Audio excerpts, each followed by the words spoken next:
What's up, YouTube? One Mean SRT back at it with another video. Shit, man. Just want to take you guys on a ride along. You know, enjoy the view with me.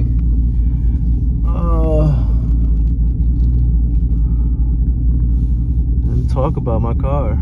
Talk about the Jeep. Talk about the 6.4. Talk about the 392s. Talk about why I fucking love them. I'm not playing, but I love them and I hate them at the same time. So pretty much, if you're thinking about buying a Jeep, I think you should do it. You upgrading from a Scat Pack and thinking of doing a Jeep, just do it. You're thinking of getting a Jeep or a Wrangler, get a Jeep.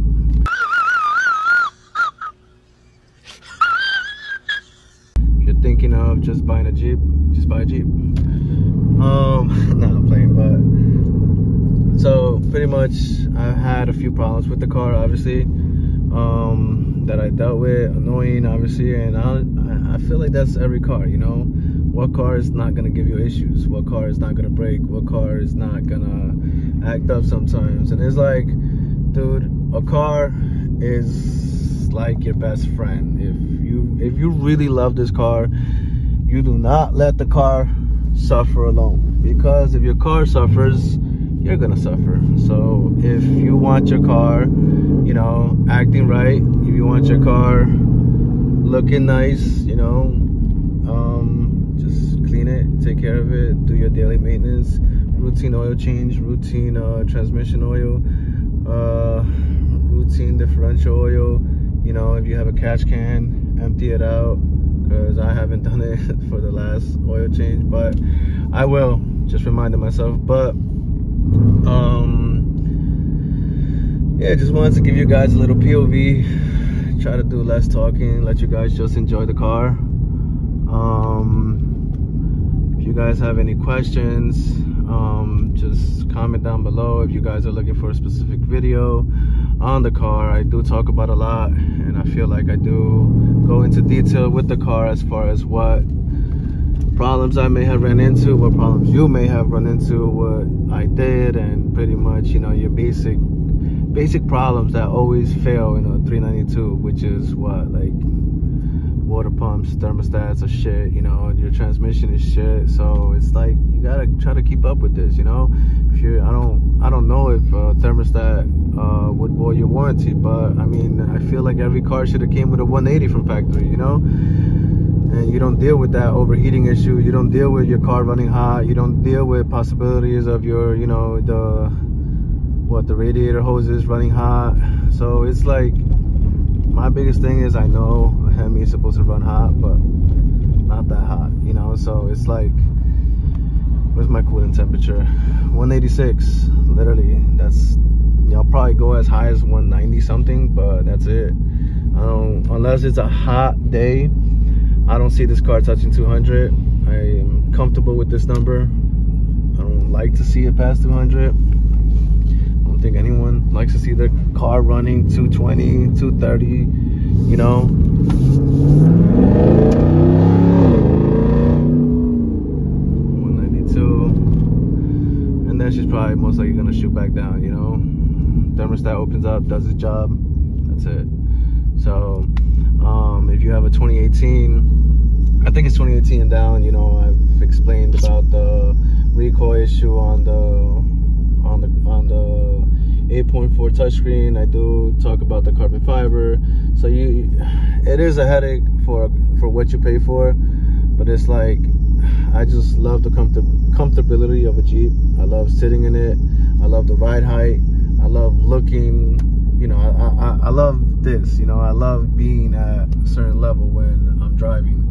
I don't like my feet touching the ground, you know. Like I like to hang. I like to have that leg room here and there, you know.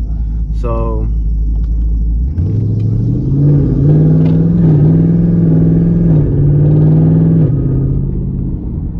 yeah, you know, just want to drive around real quick, take you guys with me, talk about a few things, you know. And if I don't talk about it and you're curious, listen, just comment down below, and I promise I'll answer it. So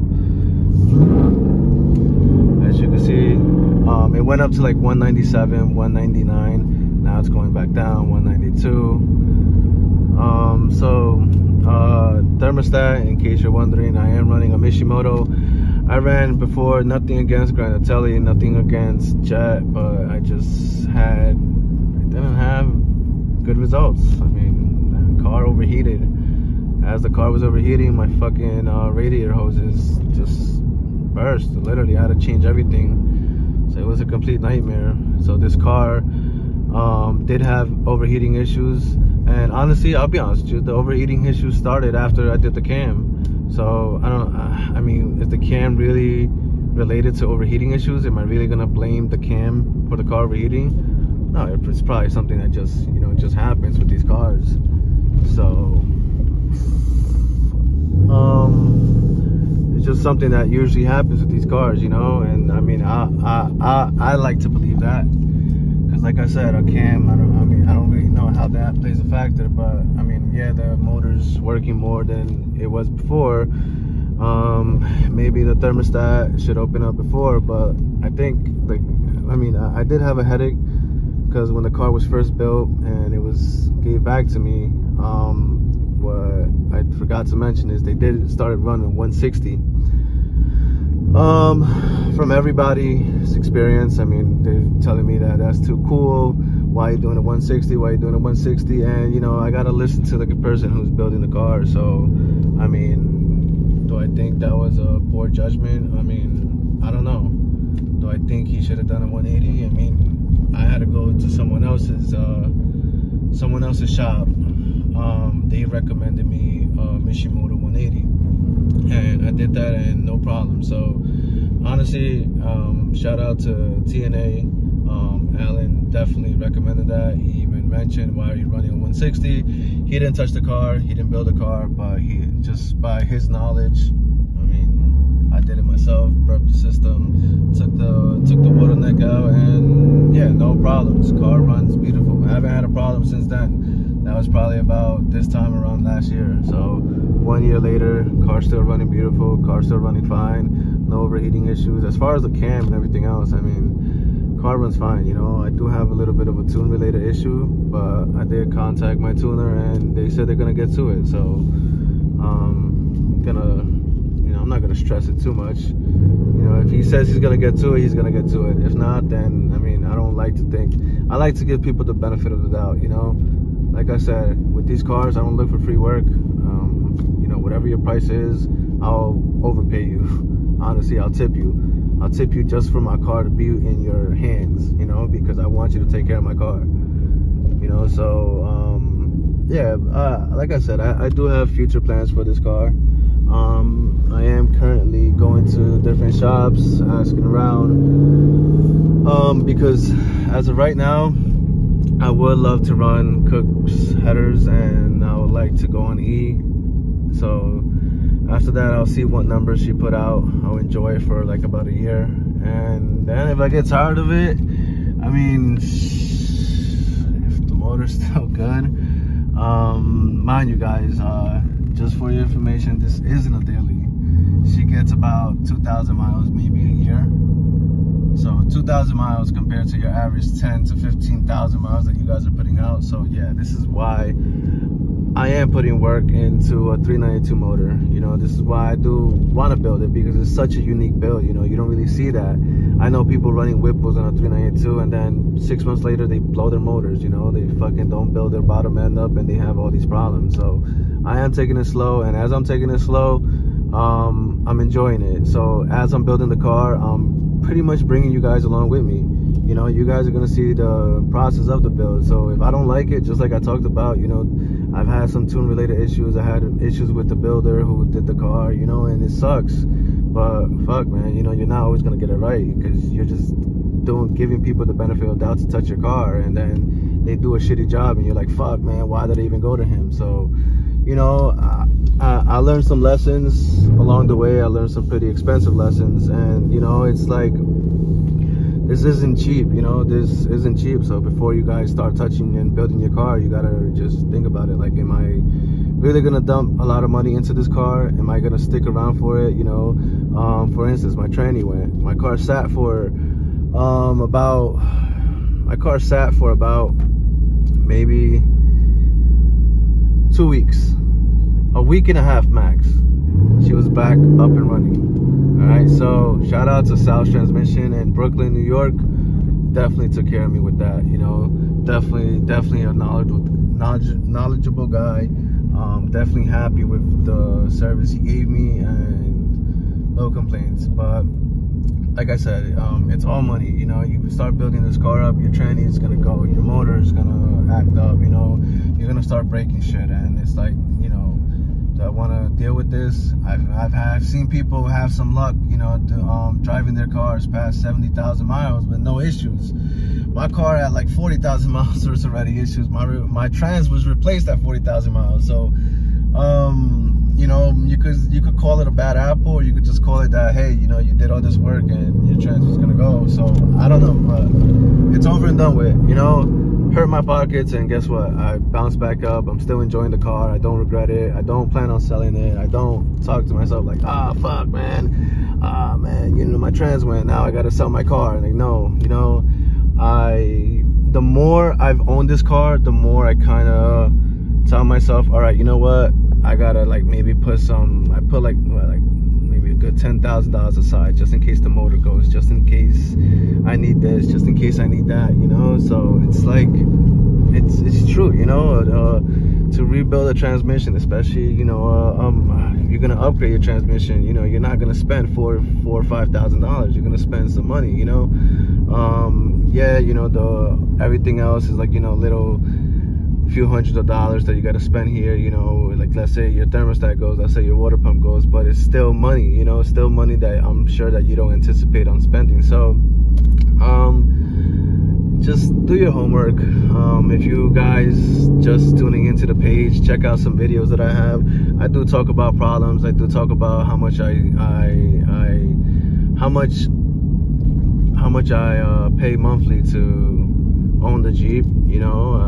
Basically how much my loan was. I'm not shy about that. I'll tell you exactly how much I pay, and you'll see it. So I'm gonna include the video at the end, but yeah, so obviously on top of owning the car, on top of paying monthly for the car, on top of doing all these mods to the car, I still, you know, it's like an addiction, because I still find the time and I still find the money to, you know, buy myself a steering wheel, you know, go on MHF and do the red carbon fiber. I still find myself buying things, because, you know, it's like, this is anybody who knows me knows I baby this car. I baby it, I'll be honest with you. I don't daily drive it. I drive a Nissan a Nissan every day. So yes, a Nissan. So I drive a Nissan every day, and I'm happily driving that. You know, this car, obviously it attracts attention sometimes, and sometimes it attracts good attention, sometimes it attracts bad attention, you know. But obviously I don't give a fuck. Oh look, twin Jeep SRT. Obviously I don't give a fuck. They could do whatever the fuck they want. I don't care what people think. I don't care what neighbors think. You know, this car, when this car wants to come out, she comes out. Right? When this car wants to come home, she comes home. It could be 3 a.m., it could be 2 a.m., you know. But listen, like I said, she don't get daily driven, so, you know, they don't deal with this car starting up and down, starting up and turning off every day. So, but when I drive it,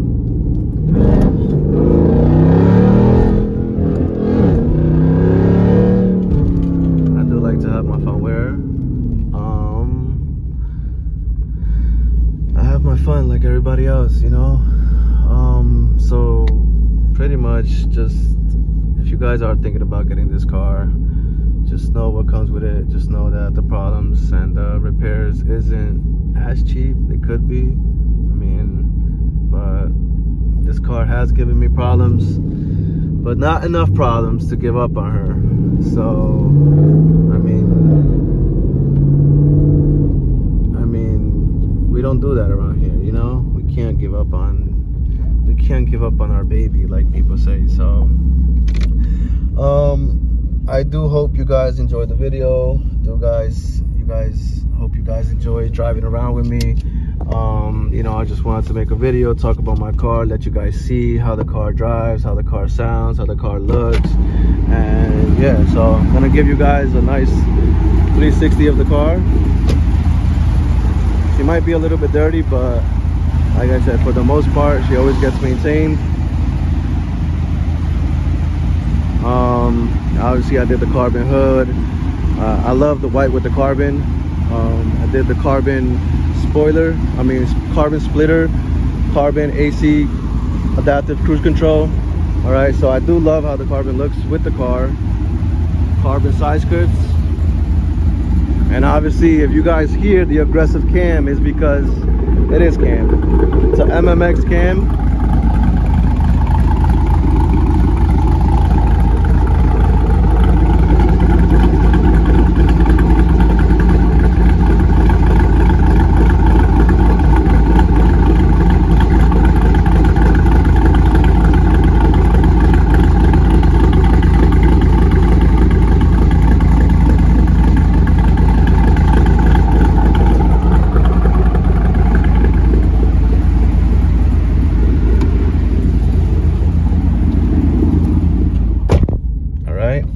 And fuck, man, just any questions, leave a comment. Like I said, just make sure to like, share, and subscribe. You know, just help support this channel. I'm gonna keep bringing you guys content. I'm gonna keep talking about what I do to the car. Like I said, I have big plans for the car. Obviously, I'm not afraid to open up the motor. Obviously, I know a lot of you guys are hesitant in opening the motor, and you know, it does bring I'll be honest with you, it does bring you problems. You got to be prepared for what comes next. You know, you're not going to open up the motor and expect this car to run factory. You know, you are going to break shit. You are going to go through shit, you know, and you just got to decide, like, fuck, man, I want this car to look and sound a certain way. Am I going to go through a struggle with it or not, you know? So, hope you guys enjoyed the video, and I'm off this.